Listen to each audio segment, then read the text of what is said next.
박근혜 전 대통령이 어깨 수술 때문에 입원했다는 얘기 몇 달 전에 전해드렸죠. 알고 봤더니 아직까지도 입원하고 있다고 합니다. 김근희 기자, 이렇게 오랫동안 장기 입원하는 거 사실은 구치소에 수감돼 있어야지 정상이거든요. 어깨 수술이 어느 정도 심각하길래 이렇게 오랫동안 석 달 가까이 장기 입원하는 것일까? 의문점이 들긴 들어요. 네, 맞습니다. 말씀하신 대로 박근혜 전 대통령은 지난 9월 16일에 병원에 입원을 해서 수술을 받았고 당시에 2, 3개월가량 이 재활치료가 필요하다는 처방을 받아서 현재까지 석 달째 입원해 있는 상태입니다. 이와 관련해서 이철희 의원이 재수감 계획이 있는지를 법무부 측에 물었는데 법무부가 현재로서는 전혀 검토하거나 결정한 바가 없다고 밝히면서 이게 이른바 특혜 아니냐 이런 식의 의혹들이 제기가 된 겁니다. 예. 우선 법무부는 이와 관련해서 여러 의학적인 소견과 또 치료 경과 등을 종합적으로 고려해서 퇴원 여부를 결정하겠다라고 밝혔는데요. 지금 현행 집행법상에 이 외부 입원 기간이 따로 규정이 되어 있는 게 없습니다. 그렇기 때문에 현행법상으로는 문제가 없다라고 하는 게 법무부 측의 입장입니다. 보통 일반인들이 이쪽 어깨, 그러니까 회전근개라든지 이렇게 뭐 이런 문제가 있어서 수술을 하게 되면은 이렇게 석 달 동안 입원하진 않거든요. 통상 일주일 정도 입원하고 나와서 이제 통원 치료한다든지 아니면 이제 병세가 호전되는 경우가 일반적인데 지금 이 박근혜 전 대통령의 수술이 어느 정도 심각한지 뭐 이전에 그 의사가 말하기로는 뭐 그렇게 심각한 것처럼 보이지는 않았거든요. 다른 수감자들의 경우에 이런 어깨 정도 수술 정도의 병으로 이렇게 오랫동안 장기 입원한 사례가 있던가요? 그 부분에 대해서 좀 확인해봤더니 이 박 전 대통령이 입원했던 병원을 포함해서 이 주요 5개 상급 병원의 이 수용자 의료 기록을 보면 지난 10년 동안에 하루 이상 입원해본 재수자가 31명인데 주로 암이나 파킨슨병처럼 이 예. 중증 환자들이었다고 합니다. 그런데 한 달을 넘긴 경우는 박근혜 전 대통령 이외에는 아무도 없었다고 합니다. 예. 그러니까 이제 박 전 대통령과 같은 증상으로 수술이나 진료를 받은 수용자들은 4명 정도였다고 하는데 입원이 일주일을 넘지 않았다라고 하거든요. 그래서 일각에서는 혹시 뭐 대통령 특별 사면을 위한 조치 같은 것 아니냐 이런 의혹들까지 나오는데 우선은 법무부는 이 퇴원 시점에 대해서는 의료진의 의견에 따를 수밖에 없다라고 밝히기도 했습니다. 아주 이례적인 거군요. 네, 일단은 기록상으로 봤을 땐 이례적이라고 봐야 할 것 같습니다. 지난번에 우리 공화당 대표가 이제 문재인 대통령 문상을 가서요. 지금 우리 박근혜 전 대통령 좀 잘 해달라고 그러기 때문에 대통령이 뭐 원칙에 따라서 잘 배려하고 있다는 얘기를 했잖아요.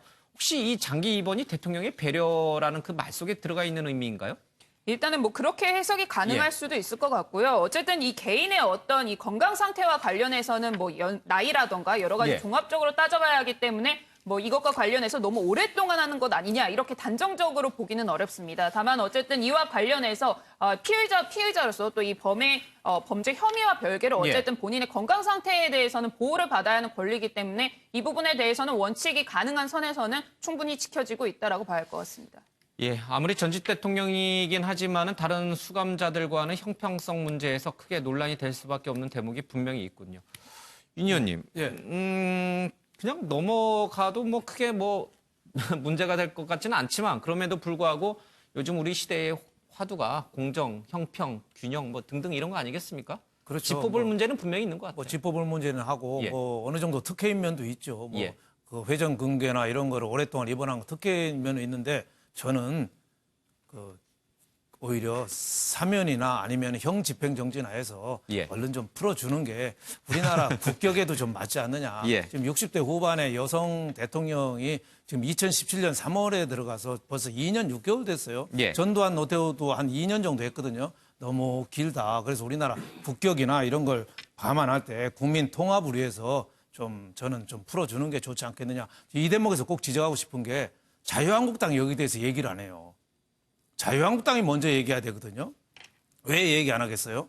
내년 총선 앞두고 풀어주면은 총선에 또 그 오히려 역효과가 생길까 봐 우리 안 하거든요. 공화당 쪽으로 바람일 수도 있다. 그렇죠. 예. 그건 저는 비겁한 태도라고 봐요. 자유한국당이 떳떳하게 좀 얘기 좀 해야 된다. 저는 뭐 박근혜 전 대통령 탄핵 그건 인정해야 된다고 보고 지금 재판 결과 모두 다 인정해야 된다고 봐요. 하지만은 우리 전직 대통령을 이렇게 오랫동안 수감 생활을 해서 하는 거는 보이기에 좋지 않다. 이런 생각이 좀 듭니다.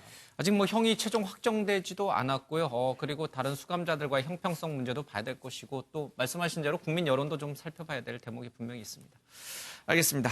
유호정 기자, 이 박근혜 전 대통령 임기 중에 이른바 세월호 참사가 발생했을 때 그 슬픔에 젖었던 유가족 옆에서 이른바 약간 이렇게 조롱하듯이 폭식 투쟁을 했던 사람들 있죠. 뭐 태극기 부대인지 아닌지 확인은 되지 않았습니다만은 이분들에 대해서 검찰이 불기소 처분을 했다라는 소식이 들려왔어요. 이게 과연 가능한 일인지 하여튼 그 법적 타당성을 좀 따져봐야 될 것 같은데요. 네, 일단 유가족과 시민단체가 이들을 고소를 한 게 지난 6월입니다. 예. 그래서 이게 지금 모욕죄로 고소를 했는데요. 모욕죄 공소시효가 5년이기 때문에 이 공소시효가 지나기 전인 한 3개월 전에 이제 고소를 한 겁니다. 그런데 이제 검찰이 이 모욕죄에 대해서 불기소 처분을 내린 이유가 이게 충분히 사회적으로 비난할 만한 행동은 맞지만 모욕죄를 인정할 만한 증거가 없다는 이유였습니다. 예. 그래서 일단 원칙적으로는 이에 대해서 불복을 하면 항고를 하고 이제 재정 신청을 해야 되는데 이게 공소시효가 얼마 남지 않았다 보니까 여기에 불복한 이 유가족과 시민단체들은 바로 재정 신청을 한 상태고요. 만약에 법원이 이 재정 신청을 받아들이면 검찰에서는 무조건 기소를 해야 하는데요. 이게 지금 증거가 없어서 이게 비난할 만한 행동은 맞지만 증거가 없어서 불기소 처분을 한 사례이기 때문에 법원에서 이 재정 신청을 받아들일지는 조금 지켜봐야 할 것 같습니다. 예. 왜 증거가 없죠? 분명히 당시 사진도 있고 영상도 다 있거든요. 이 단식 농성을 하고 있는 유가족 옆에서 치킨, 피자 이런 걸 시켜서 막 먹고 그러면서 조롱하듯이 했거든요.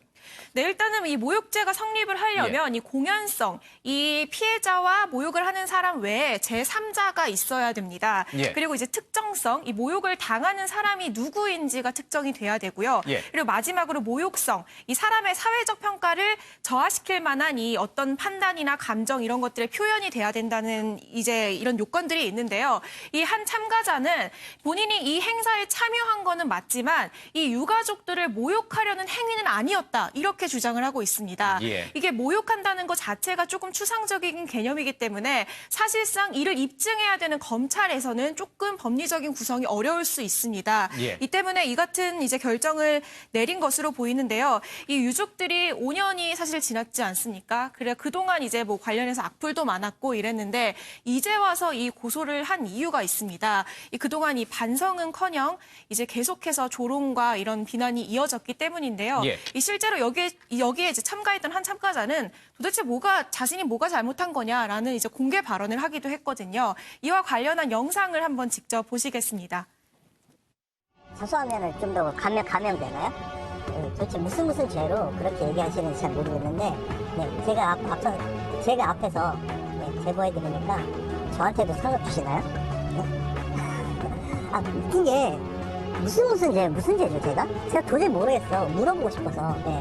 저는 그때 국밥을 50일 들고 가서 광화문에서 일간 베스트 게시판 이용자들한테 가서 그냥 국밥을 나눠준 죄가 있나요? 그 죄가 되나요? 죽으신 분들은 억울하죠. 놀러 가다가 죽었는데 얼마나 억울하겠어요. 그 놀러 가다 죽은 사람들 가지고 너무 그렇게 하는 것도 아니지 않을까 싶네요. 2014년 9월 초였죠. 그때 일베에서 우리 가족분들이 단식하는 것을 두고 모욕하고 폄훼하고 폭식투쟁을 하겠다라고. 폭식투쟁과 막말은 표현의 자유가 아닙니다. 범죄입니다. 짐승만도 못한 악마 같은 행동을 했습니다. 지울 수 없는 상처를 주었고 참담한 모멸감을 느끼게 했습니다. 멘트 돌려야 되나요? 아니요. 네, 이게 이 법리적인 구성이 어려울 수는 있습니다. 그런데 이게 모욕이나 뭐 조롱의 의도가 아니었다면 이 슬픔에 잠겨있는 유가족들 앞에 굳이 모여서 치킨이랑 피자를 시켜 먹은 의도가 뭐였는지 이는 뭐 이제 일반적인 상식을 갖고 있는 사람이라면 다 같은 생각을 하고 있지 않을까 생각을 해봅니다. 범죄 구성 요건에 해당하지 않아서 검찰이 불기소 처분을 내렸다. 나는 모욕을 주려는 의도로 옆에서 치킨이나 피자를 먹은 게 아니다. 국밥을 먹은 게 아니다. 윤 의원님, 이 법적으로는 처벌하기 좀 어려운 그 검찰의 고민도 뭐 느껴지긴 합니다만은 법적인 여부를 떠나서 이 도덕적으로요. 이분들은 그냥 이대로 넘어가기는 안 될 것 같아요. 어떤 조치가 좀 필요하긴 한데 참 애매합니다.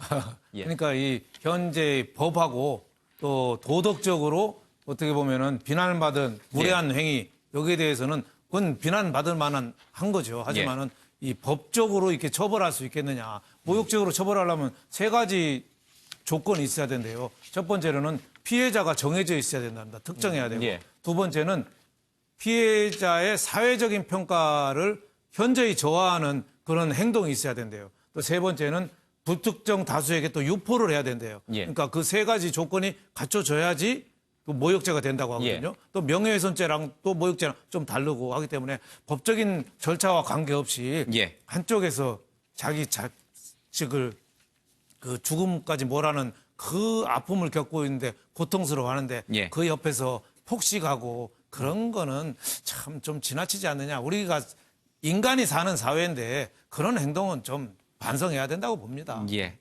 뭐 일반 모욕죄뿐만 아니라 인터넷상에서 댓글 논란 등 이 사이버 모욕죄도 여러 허점이 있습니다. 그걸 이용하는 악의적인 사람들이 참 많은데 법적, 제도적 정비가 좀 필요해 부분이 분명히 있습니다. 김태일 기자, 세월호 특별조사단, 특수단이 지난 11일 출범했어요. 아직 이렇다 할 움직임은 없는 것 같긴 한데 이 수사단으로 할지 아니면은 수사팀으로 조금 격을 낮춰서 할지 이 부분이 고민스러웠다고 하는데 윤석열 총장이 특수단으로, 그러니까 수사단으로 꾸민 이유가 있다면서요? 일단 이제 윤석열 총장 같은 경우에는 예. 서울중앙지검장 재직 당시에 이 아이들이 수백 명이 희생이 됐는데 책임지는 사람이 해경정장 한 명뿐인 게 말이 되느냐 이러면서 이제 종종 이제 세월호 관련 얘기를 하고 그랬거든요. 예. 이번 세월호 특수단도 그동안 이제 꾸준하게 이 세월호 관련 의혹을 밝히겠다는 뜻을 내비쳐온 윤 총장의 의지가 반영이 됐고요. 말씀하신 대로 이런 부분에서 그 급을 높여서 특수단으로 발족을 하게 된 겁니다.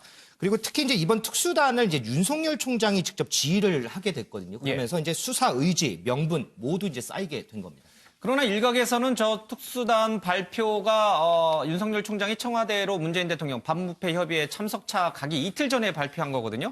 자, 빈손으로 가기 민망하니까 대통령에게 선물을 주기 위해서 이 이틀 전에 이 특수수사단 발족을 한 것이다. 이렇게 보는 시각도 있던데요. 네, 말씀하신 대로 이 특수단 설치를 발표한 게 지난 6일이었고요. 이틀 뒤에 8일에 이 윤석열 검찰총장이 이제 청와대에서 문재인 대통령이 주재하는 반부패 협의회에 참석을 했거든요.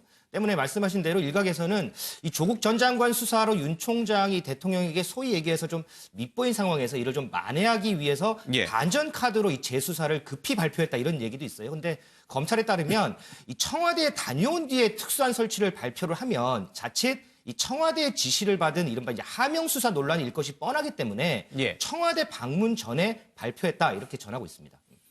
윤석열 총장의 진짜 속내는 뭐였는지는 나중에 역사적으로 아마 밝혀질 것 같기도 합니다.